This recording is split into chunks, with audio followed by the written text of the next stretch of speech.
tipo no wang'iyo in fact ni list ma union no prepare no wang'iyo ni ngata mane okodhi higa mokalo dwe mar aboro cha ka higa mokalo no kidhi to i graduate mai yudo idhi ibedo finalize approval gi medical council to gi pharmacy and persons board to gi clinical officers council ne in list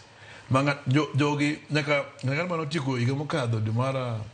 auchiel nyaka higa dwe mar abich ne in list ma joge dentist man take shida gi gin negi tiko mana I think wik mokalo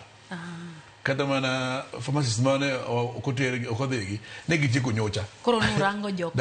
mano tieko chon mose be list jok mano tieko higa mokalo nyaka dwe mar abich ten in list mano nyisi ni sani nitie universities be matgo ala gi wach mar tiegruok dakteche ni magin higa ka dwe yudo ka ginyuolo gigolo dakteche mana miyo organization bedo matek amana temo wacho gi ministry ni sani koro nyaka wang'i ni universities gi train dakteche koso gin gigo ala maka gi train dakteche ka in gi accreditation ma train ji 50 in gi ji 50 koso gi ji 100 mana gimo ko wadhi mbele bank posting ni mondo hakikisha ni jok muoga university jiteo ngeni ki work by Dumara Beach udhi bedo posted by Dumara Berio mondo wake koko mang'eny mabede gini internship ni aro ka kipoyo kitelo masani ntiere migao mar thieth miwacho ni jatend migao no sani osenyiso kitelo makare diponi okang' mokawgi kono ni telo